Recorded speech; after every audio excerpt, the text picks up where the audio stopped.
Assalamualaikum warahmatullahi wabarakatuh. Alhamdulillahirabbil alamin. Asyhadu an la ilaha illallah wa asyhadu anna Muhammadan abduhu wa rasuluh. Allahumma shalli ala sayyidina Muhammad wa ala alihi wa sahbihi ajmain. Rabbi shrah li sadri wa yassir li amri wahlul 'uqdatam min lisani yafqahu qawli, amma ba'du.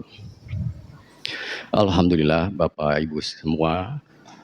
Jadi malam hari ini kita bisa bertemu kembali di Masjid Al-Hikmah yang kita cintai untuk menjalankan ibadah sholat Isya berjamaah yang insya Allah nanti dilanjutkan dengan sholat tarawih.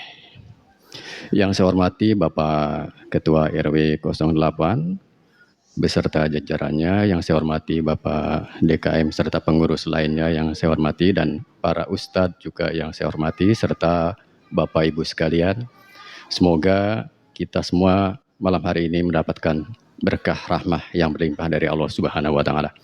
Bapak Ibu jamaah sekalian, pada pertemuan yang lalu saya berbicara tentang ikhlasnya dalam beramal, tentang ikhlas dalam beramal, dan contoh diantaranya adalah sebagaimana diceritakan oleh Allah tentang kisah Nabi Musa di dalam surat Al-Qasas yang bisa kita baca di ayat 15 sampai 25. Nah, itu sebenarnya bahasan yang cukup panjang, jadi insya Allah sekarang saya ingin membahas yang masih berkaitan dengan hal itu, yaitu ikhlas dalam beramal. Jadi Bapak Ibu sekalian, ternyata amal baik atau perbuatan baik itu yang bisa berdampak bagus kepada pelakunya diantaranya adalah syaratnya adalah ikhlas. Dan ternyata ikhlas ini tubuh kita tidak bisa dibohongi tentang ikhlas ini. Karena ternyata amal yang ikhlas ini berkaitan dengan kondisi biokimiawi di dalam tubuh. Jadi ada sebuah penelitian yang dilakukan oleh seorang guru besar, seorang profesor, itu namanya William Ishaq. Itu seorang guru besar di California. Jadi beliau ini meneliti bagaimana dampak orang yang berbuat baik kepada kondisi tubuhnya. Jadi ternyata orang yang berbuat baik itu kalau melakukannya dengan tulus itu akan memicu diproduksinya hormon, yaitu yang namanya oksitosin. Nah, jadi ketika orang beramal baik, hormon oksitosin ini diproduksi dengan lebih besar.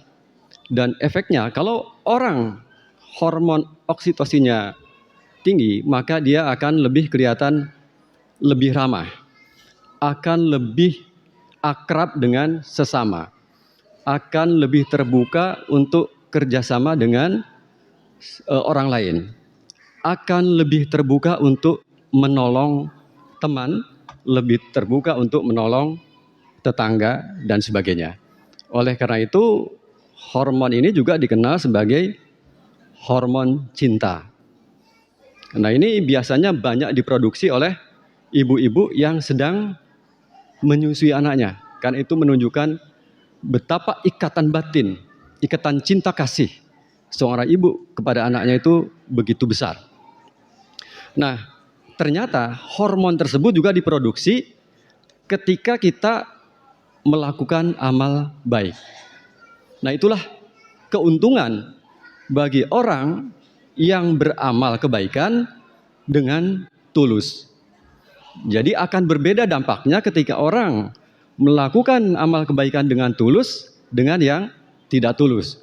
Karena secara biokimiawi di dalam tubuhnya berbeda. Nah, itu yang pertama, itu hormon oksitosin. Dan ternyata penelitian itu juga menunjukkan bahwa yang diproduksi bukan hanya hormon oksitosin, tetapi juga ada namanya hormon dopamin.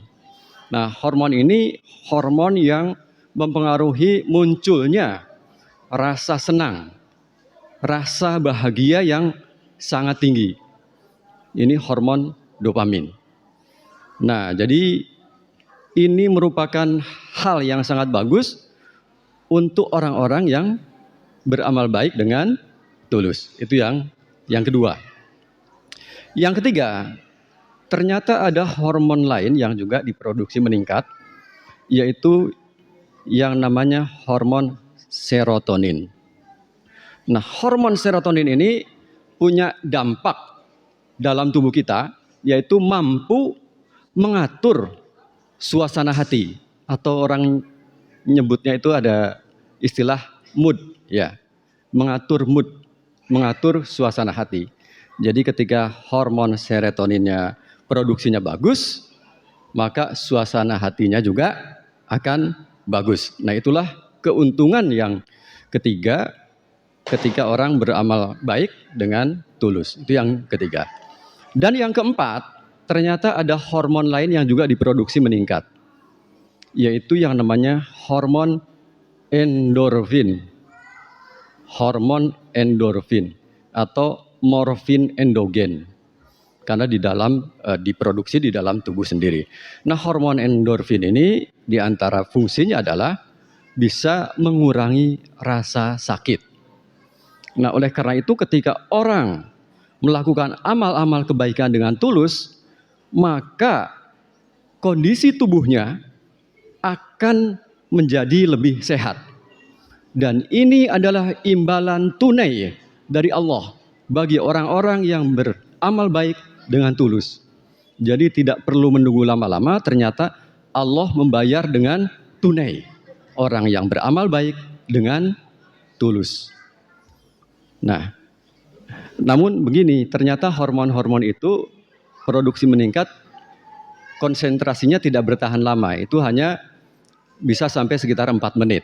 Jadi setelah 4 menit turun lagi konsentrasinya. Oleh karena itu, supaya konsentrasinya tetap tinggi, maka kita harus banyak-banyak berbuat baik. Jadi berbuat baiknya tidak boleh atau tidak cukup hanya satu kali. Jadi harus diulang. Sudah berbuat baik, nanti berbuat baik lagi.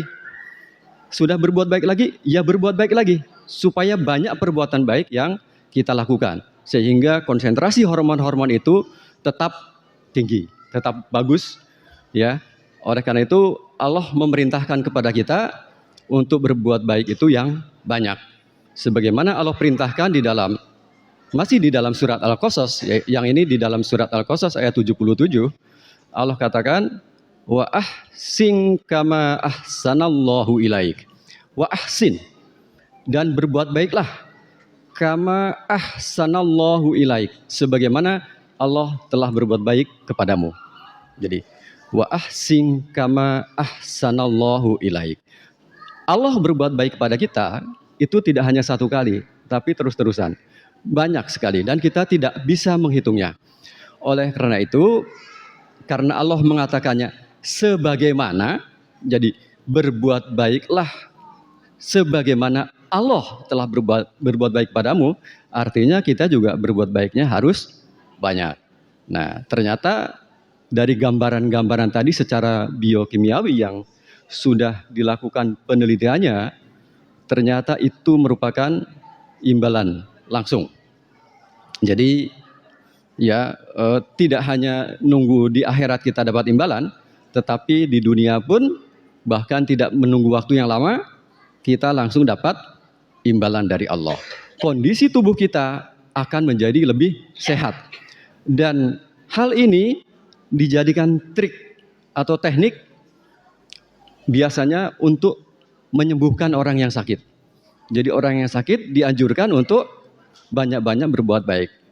Kata Rasulullah, obatilah sakitmu dengan sodakoh. Jadi ternyata orang Islam sudah duluan diajari untuk mengobati penyakit dengan perbuatan baik, dengan sodakoh. Itu sudah duluan.